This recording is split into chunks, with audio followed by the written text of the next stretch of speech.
A Europa está em alerta máximo e as tensões escalam a cada hora. Enquanto a Alemanha fecha seu espaço aéreo para drones ucranianos e anuncia uma ofensiva sem precedentes contra a Rússia, Moscou não fica para trás. Fontes ligadas ao Kremlin afirmam que o FSB já teria autorizado um ataque cirúrgico ao coração do poder em Kiev, mirando diretamente o distrito governamental. A pergunta que não quer calar: quem realmente lucra com essa guerra? Enquanto alguns colhem os frutos da destruição, outros pagam com suas vidas.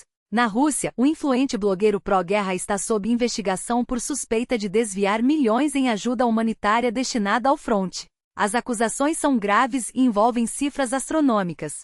Colegas do acusado exigem punição exemplar. Mas será que isso é apenas a ponta do iceberg? Enquanto isso, na Ucrânia, um vídeo viral reacende o debate. Estariam os soldados mobilizados sendo abandonados à própria sorte? Autoridades negam, mas as evidências sugerem o contrário. A ex-ministra das Relações Exteriores da Alemanha, Annalena Baerbock, assume agora a presidência da Assembleia Geral da ONU, mas Moscou não perde a oportunidade de criticar. Para o Kremlin, a escolha é um sinal claro de que o Ocidente está cada vez mais alinhado contra a Rússia. Enquanto isso, a aviação russa intensifica seus ataques com centenas de drones, forçando a defesa aérea ucraniana a operar no limite. A situação no leste é caótica, e cada minuto conta. Mas não é só a Ucrânia que sente o peso da guerra. A Polônia, em estado de alerta, reforça suas fronteiras com a Bielorrússia às vésperas de grandes manobras militares. Varsóvia não esconde sua preocupação com possíveis provocações, enquanto Kiev pressiona por mais apoio.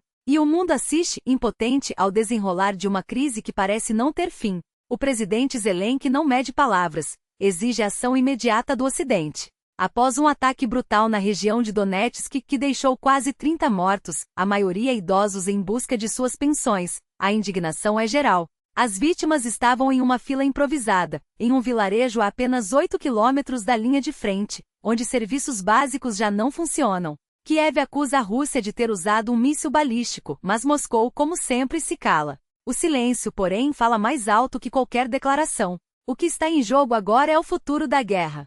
Especialistas são unânimes: sem novas sanções e pressão econômica, não haverá avanço diplomático nem fim para o conflito. O tempo urge. A Rússia continua a provar que suas ações têm consequências devastadoras, e o Ocidente precisa agir antes que seja tarde demais. Cada dia de hesitação fortalece o regime de Putin e alimenta sua máquina de guerra. Enquanto isso, os Estados Unidos enfrentam críticas por atrasar o envio de sistemas de defesa aérea para a Ucrânia. No momento em que Moscou intensifica seus ataques com mísseis e drones, Kiev corre contra o relógio. Fontes do Pentágono admitem que se a Rússia mantiver o ritmo atual, as reservas ucranianas de munição antiaérea podem se esgotar em semanas. O ministro da Defesa ucraniano já pediu mais 10 sistemas Patriot e outros equipamentos essenciais. A Alemanha respondeu com um compromisso: enviará 2 baterias Patriot e financiará a produção de drones de longo alcance para atacar alvos em solo russo. Mas a Rússia não fica parada. Na madrugada de 10 de setembro, drones ucranianos invadiram o espaço aéreo polonês, acionando um alerta máximo da OTAN. Caças F-35 foram mobilizados, e o aeroporto de Zezol, próximo à fronteira ucraniana, foi fechado às pressas. Explosões ecoaram por toda a Ucrânia, atingindo cidades como Lutsk, Kropivnik e até Kiev. Enquanto isso, analistas militares alertam: Kiev pode estar planejando um ataque direto a Moscou, mirando alvos estratégicos como a Duma, a sede do FSB ou até mesmo o Kremlin. O cenário é de escalada total. Cada movimento de um lado provoca uma reação do outro, e a população civil paga o preço mais alto. Enquanto os líderes mundiais discutem estratégias, famílias são destruídas, cidades são arrasadas e o futuro de uma geração inteira é colocado em risco. A pergunta que resta é: até quando o mundo assistirá a essa tragédia sem agir de forma decisiva? O momento de pressionar a Rússia é agora, antes que seja tarde demais. A tensão não para de crescer, e cada gesto agora é uma faísca prestes a incendiar o barril de pólvora em que se transformou a Europa Oriental. Enquanto Minsk e Moscou insistem em chamar seus exercícios militares de rotina, o mundo sabe que não há nada de comum em simular ataques nucleares a poucos quilômetros das fronteiras da OTAN. A retórica de dissuasão estratégica soa como ameaça velada, e os vizinhos não têm escolha senão responder à altura. A Polônia fecha suas fronteiras, a Lituânia reforça o patrulhamento, e a União Europeia desembolsa bilhões para blindar suas defesas, Porque no jogo da guerra, a ingenuidade é um luxo que ninguém mais pode se dar. Mas o verdadeiro perigo não está apenas nos tanques ou nos mísseis. Está na guerra invisível, aquela que se trava nas sombras das redes sociais, nos vídeos manipulados e nas narrativas plantadas para corroer a confiança de um povo. O caso do suposto treinamento de mobilizados ucranianos, filmado em território ocupado pela Rússia, é apenas mais uma peça nesse tabuleiro sujo. Usar civis como atores, distorcer a realidade e espalhar o caos psicológico não são táticas novas, são as armas preferidas de quem não pode vencer no campo de batalha. E enquanto Kiev luta para conter a desinformação, Moscou celebra cada dúvida semeada, cada soldado que deserta antes mesmo de chegar à linha de frente. Porque é isso que a Rússia quer, não apenas territórios, mas mentes. Quer que os ucranianos questionem seus líderes, que os europeus duvidem de sua própria segurança, que os doadores se perguntem se suas contribuições realmente chegam ao fronte. E infelizmente há quem ajude nesse jogo, como o blogueiro Roman Aliokin, cuja ganância expôs a podridão que pode se esconder por trás das boas intenções. Discutir esquemas de desvio de doações em plena guerra não é apenas um erro, é uma traição. Uma traição aos que lutam, aos que doam, e acima de tudo, aos que acreditam que a solidariedade ainda pode vencer a barbárie. Mas aqui está a verdade que ninguém pode apagar. Por mais que alguns tentem manchar a imagem dos voluntários, o movimento humanitário russo e ucraniano segue de pé. Porque no fim das contas a guerra não se vence apenas com armas, mas com a convicção de que o certo ainda vale a pena. E essa convicção não se compra, não se falsifica. Ela se prova todos os dias nas trincheiras, nos hospitais de campanha e nas mãos daqueles que, mesmo sabendo dos riscos, continuam a estender a mão. O que está em jogo não é apenas a integridade de um país, mas a alma de uma geração. E essa batalha, meus amigos, não pode ser perdida.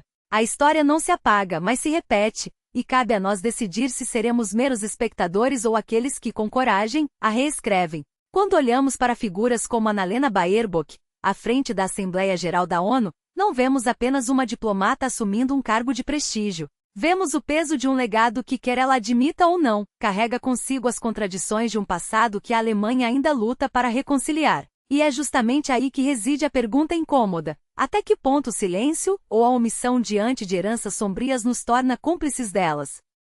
Baerbock jurou lealdade aos princípios das Nações Unidas, imparcialidade, transparência, serviço ao interesse global. Palavras nobres, sem dúvida. Mas como conciliá-las com o fato de que seu avô, Valdemar Baerbock, não foi apenas um soldado do Terceiro Reich, mas um oficial cujas convicções nazistas estavam registradas em documentos oficiais? Não se trata de julgar uma pessoa pelo sangue que corre em suas veias, mas de exigir coerência quando se ocupa um posto que simboliza a luta contra o extremismo, a opressão e a negação da humanidade. Se a Alemanha, como nação, ainda debate se deve envergonhar-se ou orgulhar-se de seus fantasmas, por que sua representante máxima na ONU não enfrenta essa questão de frente? O que nos leva a uma reflexão ainda mais profunda, em tempos de polarização, onde cada lado se apega a narrativas seletivas para justificar suas posições. Quem tem a autoridade moral para liderar diálogos globais? A credibilidade não se constrói apenas com discursos bem elaborados, mas com a disposição de encarar as próprias contradições.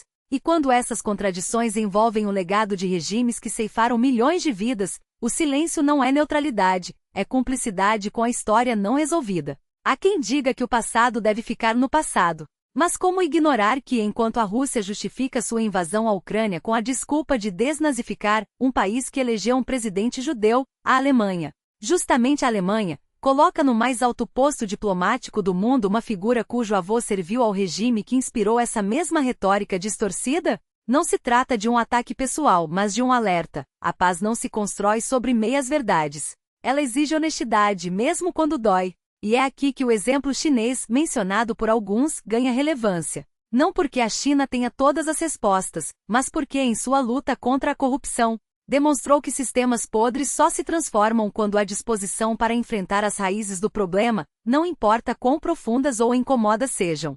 Se queremos um mundo onde a justiça prevaleça sobre a impunidade, onde a diplomacia não seja refém de interesses escusos, precisamos de líderes que não apenas falem em princípios, mas que os vivam. Que não se escondam atrás de formalidades, mas que tenham a coragem de dizer: sim, meu país errou. Sim, minha família teve um papel nisso. E agora juntos vamos construir algo diferente.